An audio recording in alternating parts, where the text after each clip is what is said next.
dia, kadang buta aksara.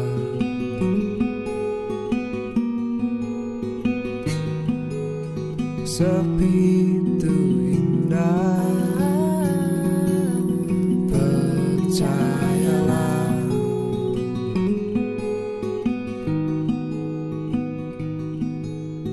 Membisu itu anugerah.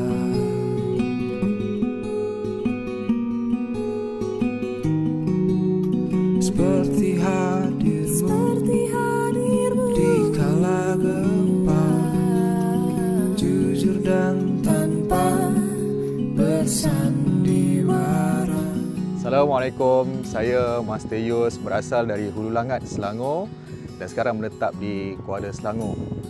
Jadi saya bermula melibatkan diri dalam dunia pelaburan saham sejak 9 tahun yang dulu. Sebelum ni sebenarnya saya merupakan seorang cikgu tuition sahaja. Selepas daripada belajar di Universiti Malaya, waktu tu saya banyak baca buku berkenaan dengan bisnes, berkenaan dengan investment. Jadi ada satu buku yang saya dah baca, iaitu tulisan Robert T. Kiyosaki. Tajuk buku tu kalau tak silap saya adalah Cash Flow Quadrant. Jadi bila saya terbaca buku tu ketika itu, saya bercadang untuk tak nak makan gaji sebenarnya. Yang mana cash flow yang pertama ataupun kuadran yang pertama, waktu tu saya dah letak niat bahawa sahaja aku tak nak makan gaji kerana Allah Ta'ala. Macam itulah cerita dia kan. Jadi selepas daripada belajar di UM dalam jurusan IT Management, saya decide saya tak nak kerja. Tapi apa saya buat? Waktu tu saya tercari-cari apakah bisnes ataupun apakah yang tidak memerlukan makan gaji lah sebenarnya cerita dia kan. Jadi apa saya buat? Saya buat tuition. Jadi pada tahun 2009, saya tulis satu buku berkenaan dengan tuition sebenarnya. Ramai tak tahu ni. 2009 adalah buku pertama saya berkenaan dengan tuition. Buku kedua tahun 2010. Cumanya ketika itu saya duduk di posisi kuadran yang self-employed kan. Pertama saya cakap saya tak nak jadi kat makan gaji, tapi saya duduk dekat self-employed. Jadi kalau duduk dekat employee dengan self-employed tu, dalam buku tu cakap, dia kata itu berada di left side kan, mana berada di sebelah kiri. Sebelah kiri ni dia tak selamat dari sudut dua benda. Yang pertama dia tak selamat dari segi masa, yang kedua dia tak selamat dari segi dia punya income, pendapatan. Sehinggalah waktu tu saya dikenalkan dengan oleh seorang sahabat saya berkenaan dengan property. Jadi lepas daripada saya mengajar tuition, saya start untuk terlibat dalam bidang property disebabkan pada waktu tu kita konon-konon daripada business owner nak terus jadi investor kan, property investor lah kononnya. Jadi ketika itu saya decide untuk saya terlibat dalam bidang property, iaitu sebagai estate agent kan, REN, Real Estate Negotiator. Cuma tak lama, saya buat lebih kurang dalam 2-3 tahun macam tu, sehinggalah saya dapat satu capacity fund hasil daripada jual rumah orang. Konon-konon nak jadi property investor lah. Niat dia pada ketika itulah. Jadi bila saya baca cash flow quadrant tu, dia beritahu adalah sebenarnya estate agent ni pun masih lagi duduk dalam kategori self-employed. Sehinggalah pada tahun 2012 apabila saya hadiri satu program keusahawanan, dan pada ketika itulah saya berjumpa dengan Tuan Haji Muhammad Asri. Itulah bibit-bibit awal bagaimana ianya menjentik saya punya apa yang dipanggil sebagai minat yang sangat mendalam. Minat ketika itu sebab apa? Sebab saya terkesan dengan satu statement Haji waktu tu. Dia kata apa? Dia buat saham ni adalah untuk duit dapur dia. Itu statement yang pertama. Yang kedua, dia kata dia terlibat dengan saham ni sebab dia nak buat duit geli-geli. Jadi waktu tu saya tak boleh compute dua perkataan ni, satu buat duit dapur, satu lagi buat duit geli-geli. Saya cakap ini apa benda ni buat duit dapur dengan buat duit geli-geli ni kan. Jadi soalan tersebut dia hang. Dia jadi macam nak menjawab kepada persoalan tu, maka saya buat satu keputusan lah. Saya buat keputusan yang mana saya nak belajar daripada beliau. Hidup ini penuh dengan ujian dan cabaran. Kita tidak boleh lari dari keadaan ini. Tetapi apa yang perlu kita lakukan? Kita perlu bangkit dan mencari penyelesaiannya.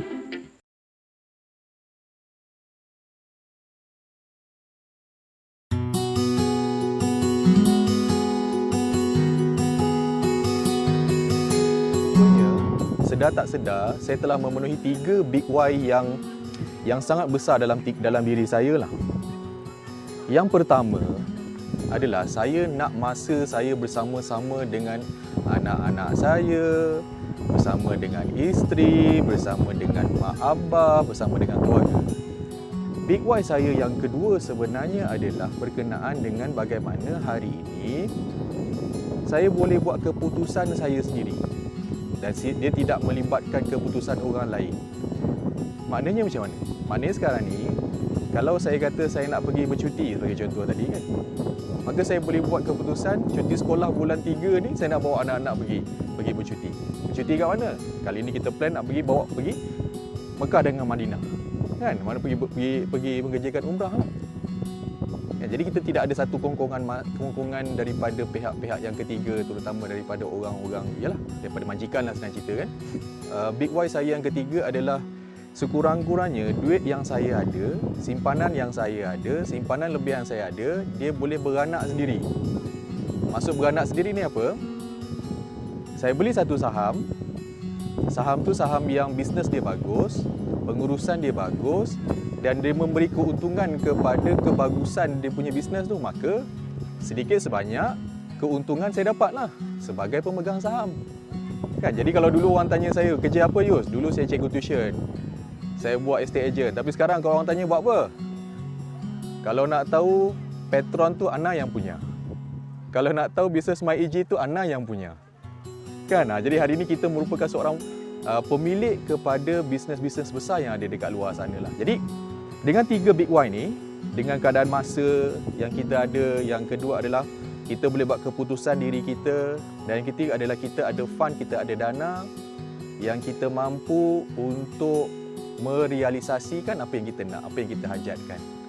Jadi itu antara big why saya kenapa saya terlibat dalam dunia pelaburan saham. Secara tak langsung kan, saya sendiri telah diminta untuk berkongsi ilmu pelaburan saham, khususnya dalam bidang trading. Dalam bidang trading, maka hari ini sedikit sebanyak pengalaman 9 tahun ni saya curahkan dalam program momentum trading. Dan sebenarnya momentum trading ni adalah satu apa yang dipanggil sebagai saya punya minat lah. Saya nak jadikan trading ni sebagai saya punya kehidupan, kan, trading for living.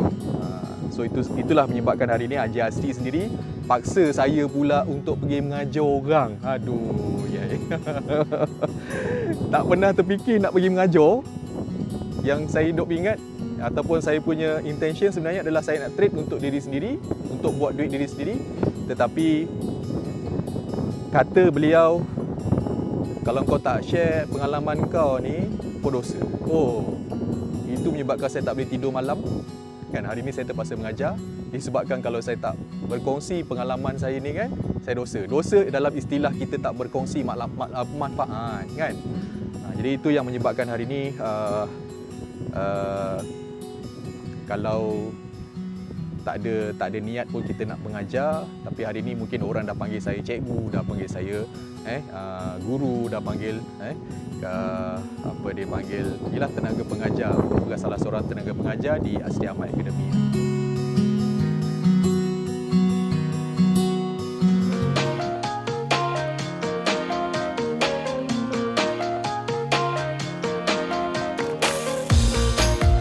Setelah 2 minggu, misi Berani Labur telah diberikan kepada alumni Asri Ahmad Academy. Ada yang okey, ada yang masih bertahan. Saya akan kongsikan hari ini strategi bagaimana kita boleh mengurangkan risiko kerugian dalam dunia pelaburan saham.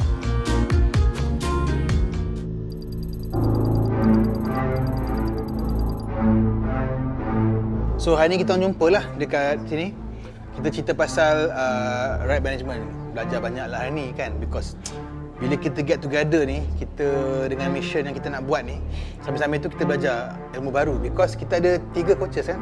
So saya rasa best lah, because bukan senang nak dapat peluang ni, nak buat something at the same time dapat belajar benda baru So benda yang paling important saya belajar hari ini ialah tentang ni right management tu. Benda tu bagus. Ya, saya percaya bila ada isu melibatkan pengurusan ni, keyakinan para pelabur akan hilang. Disebabkan orang yang mereka patut percaya untuk mengemudi syarikat ni dah terlibat dalam kes-kes jenayah. Saya faham. That's why lah Haji selalu tekankan kita kena kaji right management. Ya. Ustaz, alang-alang dah kita nak kaji right management. Agak-agak apa yang Haji selalu ingatkan kita pasal right management, Ustaz? Kita nak tengok apa dekat right management tu? Dia ingat tadi tu. Tanya saya pula. Semua nak pas-pas. Je right management. Ingat tak right management? Apa kita nak tengok tu? Jenis pengurusan yang macam mana yang bagus Nak untuk saya syarikat? tengok CEO dia. Shareholder CEO dia apa? ada apa? Kenapa dengan Kan? CEO dia? Apa dengan CEO dia? Adakah orang yang lead company tu dia memang businessman ataupun dia Habis tu kita nak cari kat mana? Kat mana kita nak cari pasal? Masih ingat tak apa yang Tuan Haji Asri ajar? Kita boleh cari maklumat-maklumat ni menggunakan aplikasi Bursa Marketplace. Dan kita boleh kaji setiap latar belakang pengurusan syarikat melalui website syarikat sendiri. So mula-mulanya kita ingat nak belilah daripada sektor metal. Tapi kita tengok semua syarikat-syarikat metal ni macam tak ada buy signal. So kita macam kita ubahlah, kita cari sektor lain. Tu yang kita jumpa tu, counter tu yang kasih kita banyak return sampai 23% tu. Terbaik. Right. Di kala ketidaktentuan pasaran kini, bagi saya kita patut elakkan sektor-sektor yang terlibat dalam komoditi. Seperti minyak dan gas, sawit, besi. Disebabkan oleh ketidaktentuan pergerakan harga komoditi ini. Tetapi dalam apa jua situasi, kalau kita fikirkan secara logik, akan ada wujud satu sektor yang akan terus menaik dan tidak terkesan dengan apa-apa isu. Betul. Seperti sektor teknologi. Sebagai contoh, kalau kata berlakunya isu wabak seperti ini, adakah kita tak menggunakan handphone? Adakah kita tak menggunakan teknologi-teknologi seperti online payment? Betul. Tetap sektor teknologi akan menjadi pilihan. Jadi saya nampak pun apa kata kita fokus kepada sektor teknologi supaya pelaburan kita lebih selamat dan kurang risikonya. Okey. Dalam kehidupan, kita pasti ada matlamat. Begitu juga dalam dunia pelaburan. Kita perlu fokus kepada matlamat yang ingin tercapai melalui trading plan yang telah kita tetapkan agar kita akan capai matlamat yang kita inginkan dan kita dapat meminimalkan kerugian dalam pelaburan yang kita lakukan.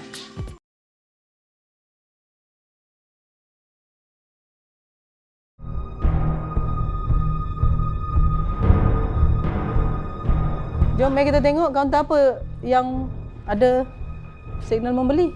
Hari ni saya nampak BIS. Wow, cantik ni. Cantik BIS. Cantik saham BIS ni. Untuk hari ni Haram saya BIS nampak BIS. Dia tengah buat haram ni pagi ni. Kira tu. Tapi Fiz ada anak kan? ada Nak anak. tengok mak ke nak tengok anak ni? Tengok anak lah. Tengok anak Anak dia pun risiko dia 3% je. Kalau masuk sekarang. Kenapa nak beli mak, nak beli anak ni? Anak dah cepat raya. Tak, sebab mak mahal. Duit kita sikit. Dia lebih murah Lepas tu kalau dia break up balik, maksudnya dia dah tak ada resistance yang before this dah. So better kita masuk anak. Dan anak dia cun lagi sebab volume dah start masuk. Jom lah. Ramai orang membeli. So volume tinggi. Okay, jom. Dia bukan kata beli anak ni sebab kita nak beli yang murah sebenarnya. Sebab movement dia sama. Kita nak kena tengok lah. Kalau Mothershare berapa harga dia? Mothershare, mari kita tengok Mothershare. Mak dia berapa harga dia? Nak jet dekat Mothershare tu dekat mana tu? 73 sih. You tengok cat.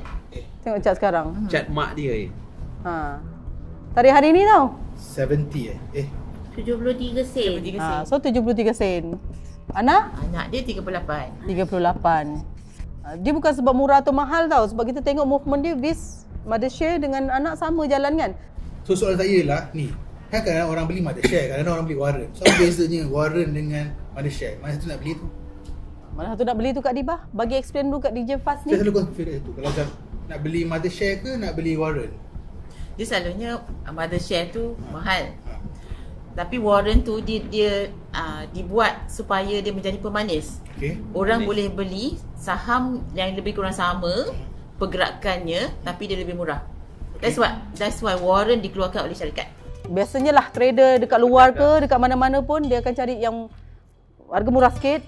So harga laju dan dia boleh dapat profit dengan sangat laju. Sebab kata Haji duit goreng pisang. So kita nak beli ni, nak beli apa? Warren Warren. Okay, kita tengok harga Warren. Okay, right. 38 sen. 38 sen berapa kita boleh beli tu? Dengan duit yang kita ada ni, berapa kita boleh beli unit saham? Kita beli 30,000 lah. 30,000 Berapa modal kita perlu tu? Ustaz? DJ Fast tolong kira. Tolong kira 38 sen darab 30 sen. 30,000 unit. Kita nak tengok berapa modal kita perlukan untuk beli Warren 38. Okay. 11,400. 11,400 je. Ada tak duit kita? Ada kan? So kita beli 11,400. Beli sekarang? Beli tu. Trading plan mana? Sorry, 37,000 lah beli. Tengok. Beli 77,000 boleh, kita ada duit lagi. Boleh tak kita tambah? Berapa yang kita ada ni? 37,000 Tapi Cok, tengok money management kita. Kita ada 50,000 modal. Okay. Modal kita. Dan kita nak peruntukkan berapa banyak dari modal tu untuk saham ni. Mungkin 1/3 sahaja. 50,000. Maksudnya money management. Daripada 50,000 tadi tu kita nak beli berapa? Kalau ikut Farah suggest berapa tadi? 37,000. 37,000. Bersamaan dengan berapa? RM? Tak kira dah. So, Lebih kurang 37,000 unit. ada unit 80,000 unit. Mana 37,000 lah kita pakai duit? Ya betul. RM37,000. 80,000 unit. And then dia punya RM? 37. 37,400. 400. Tak ada lebih lagi 200 dah. Sorry, 37,600. Okay, ni modal yang kita nak guna. Kita beli 80,000 unit. So kita beli tu harga 38 sen Kalau dekat sini harga 38 sen. Berapa unit kita nak beli? 80,000 unit. Ke Farah dah tekan? Dia senyap-senyap dah tekan dah. Betul dah tu. Betul. Dah match lah. Dah. Modal berapa tu? Kita pakai modal berapa? 37,600. DJ dah tekan, Farah dah tekan, saya okeylah. masih belum baru tengok chat. Aduh. Tekan. Apa lagi? Indikator dah ada baiknya maksud dia. So volume masuk ni, volume masuk. Laju. Oh, senyap je apa sudah jadi. Masih di situ. Semua orang tekan benda yang sama ni. 39, cantik. Sudah. Macam mana ni? Dapat tak Ustaz? Kau 39 boleh lagi 41. Cepat. Cepatnya. Jangan kejar. Boleh lagi. 46. Baru berapa minit ni? Tadi kita beli kat 38 sen. Sudah. Rasanya tak sampai sejam. Baru. Anak dia break out all time high. Wow. 46 sen. Dah berapa dah untung Farah? Dah 5,000 dah. Alhamdulillah. 7,000 dah sekarang. Dia naik lagi. Dia naik lagi. Itu bonus tu. Kita nak berapa je kan? Kita nak berapa? Okey. Tanya. Jual sekarang. Berapa dia? 7 kan? 7,000 Okay, dah. come on. Okay, terbaik. Give me bayu. Itu macam. So berapa persen tadi tu? 23% Dengan ni saya 23%. 7,000. belanja makan hari ni. 7? Farah yang 7183. 7183. Kita nak cari 10,000 je, babe. Sikit lagi. 7183. Kita nak cari berapa ni? Tolong kira 10 tolak ni. 2,817. Ini je kita nak cari. So kita cari lagi 3,000 lah. ini memang ada Terbaik. Tahniah. Tahniah Farah. Okey.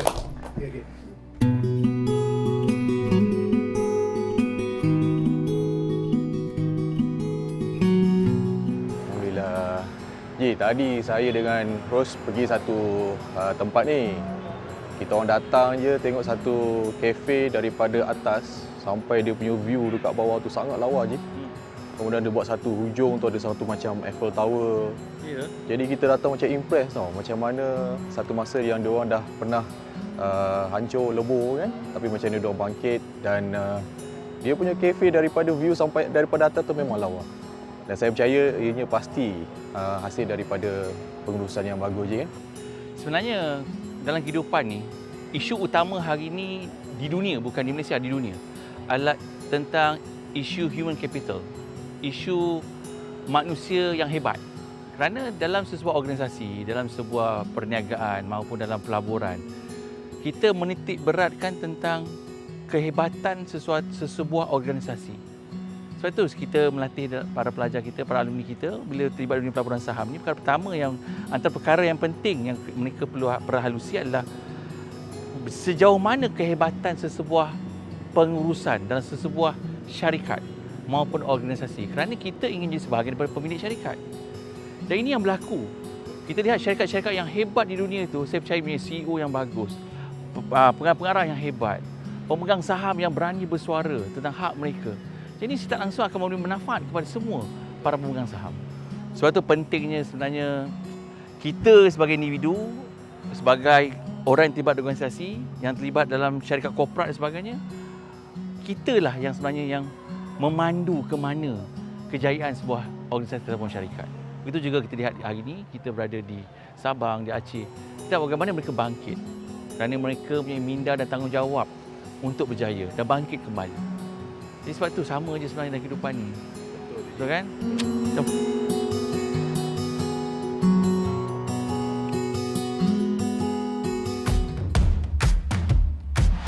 Kenapa memilih saham sebagai satu cabang lain dan terlibat dalam keadaan orang kata bila bersara, ada rumah, nak berehat, nak bersama keluarga?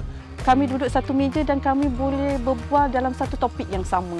Jadi itulah keindahannya saham pada keluarga kami. Sektor mana yang kita nak beli untuk kita swing dan sektor mana yang kita beli yang kita kena keluar masuk lah. Kas, cuba teropong sikit.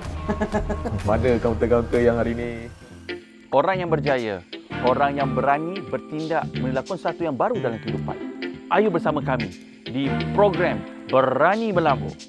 Layari www.asriamadacademy.com. Kita jumpa nanti. Ayo kita bangkit bersama. Walau tengah relaxing, saham is more than just investing. Gandakan profit walau tengah relaxing. Start investing. Walau tengah relaxing.